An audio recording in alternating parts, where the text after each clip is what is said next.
Hi weavers, welcome to my channel. అందరికీ నమస్కారం అండి. అందరూ ఎలా ఉన్నారు? బాగున్నారా? ఈ వీడియోలో 9 మంత్స్ నుంచి 1 ఇయర్ బేబీస్ వాళ్ళు అంటే వన్ ఇయర్ అబవ్ పిల్లలకి కూడా మనం పెట్టచ్చు.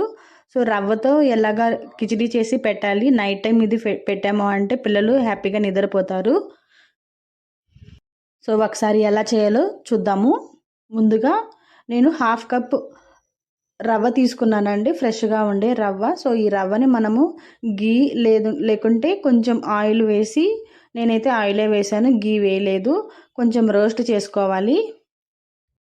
ఈ రవ్వ కొంచెం బాగా బ్రౌన్ కలర్ వచ్చేంత వరకు మనం రోస్ట్ చేయాలి. ఎందుకంటే ఇలా రోస్ట్ చేయడం వల్ల పలుకులుగా ఉంటుంది మనం ఉడకబెట్టిన తర్వాత, లేకుంటే ముద్దలుగా వచ్చేస్తుంది. సో పిల్లలు ఇష్టపడరు తినడానికి. మనకి మంచి అరోమా స్మెల్ వస్తుంది రవ్వ అనేది బాగా రోస్ట్ అయినప్పుడు. సో ఆ టైంలో మనం తీసి పక్కన పెట్టేసుకోవాలి, మాడకుండా చూసుకోండి. ఆ తర్వాత సేమ్ ప్యాన్లోనే కొంచెం 1 స్పూన్ ఆయిల్ వేసి, ఆయిల్లో కొంచెం ఆవాలు, కొంచెం జీలకర్ర వేయాలి. కంపల్సరీగా జీలకర్ర అనేది వేయాలి, ఎందుకంటే డైజెస్టబుల్ అవుతుంది. సో నేనైతే క్యారెట్ వేసాను, మీ దగ్గర ఇంకేమైనా వెజిటేబుల్స్ వేయాలనుకున్నా వేయచ్చు, పొటాటో వేయచ్చు. దీన్ని బాగా తురుముకుంటే తొందరగా ఉడికిపోతుంది. ఇదంతా కొంచెం బాగా ఫ్రై చేసుకోవాలి. క్యారెట్ అనేది బాగా ఉడకాలి ఆయిల్లో.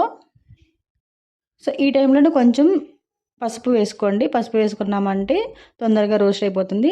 ఆ తర్వాత మనం ఆల్రెడీ రోస్ట్ చేసి పెట్టిన రవ్వని దీనిలోకి యాడ్ చేసేసి, దీన్ని ఒక 2 మినిట్స్ అటు ఇటు కదిపాము అంటే మొత్తం బాగా మిక్స్ అయిపోతుంది. ఆ తర్వాత నేను 1/2 కప్ రవ్వ తీసుకున్నాను కాబట్టి 1 గ్లాస్ వాటర్ వేసాను. సో మీరు ఎంత తీసుకున్నారో రవ్వ అనేది దాన్ని బట్టి వాటర్ యాడ్ చేసుకోండి. నేనైతే 1 గ్లాస్ నాకు పర్ఫెక్ట్గా సరిపోయింది. సో 1 గ్లాస్ వాటర్ వేసేసి మనం బాగా ఉడకబెట్టాలి. ఇప్పుడే కొంచెం సాల్ట్ వేసామంటే టేస్ట్ కోసం, బాగా ఉడికినప్పుడు టేస్ట్ అనేది బాగుంటుంది. సో సాల్ట్ యాడ్ చేసేసేయాలి. అంతే అండి, సింపుల్. కొంచెం మూత పెట్టేసి మనం మీడియం ఫ్లేమ్లో పెట్టేసి ఫ్లేమ్ అనేది సో ఉడికించామంటే 10 to 5 మినిట్స్ బాగా రవ్వ అనేది బాగా ఉడికిపోవాలి మెత్తగా, ఎందుకంటే పిల్లలు తినేది కాబట్టి బాగా ఉడికిపోవాలి. సో అదొకటి చెక్ చేసుకుంటూ ఉంటే సరిపోతుంది. ఆ తర్వాత మూత తీసేసి మనము మాడు అంటకుండా మధ్యలో కలబెట్టుకుంటూ సో కన్సిస్టెన్సీ అనేది చూసుకోవాలి. సో మనం పిల్లలకి డైలీ ఎలా పెడతామో అదే కన్సిస్టెన్సీస్ ఉందా లేదా చెక్ చేసుకొని మనం దింపేసుకుంటే సరిపోతుంది.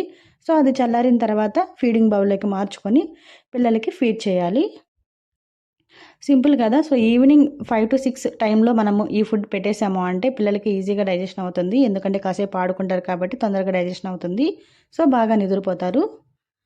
సో ఈ వీడియో మీకు హెల్ప్ అవుతుందని అనుకుంటున్నాను. వీడియో నచ్చితే లైక్ చేయండి, కంటెంట్ నచ్చితే షేర్ చేయండి. ఫస్ట్ టైం చూస్తున్న వాళ్ళు ప్లీజ్ సబ్స్క్రైబ్ చేసుకోండి. Thank you so much watching my video. Bye.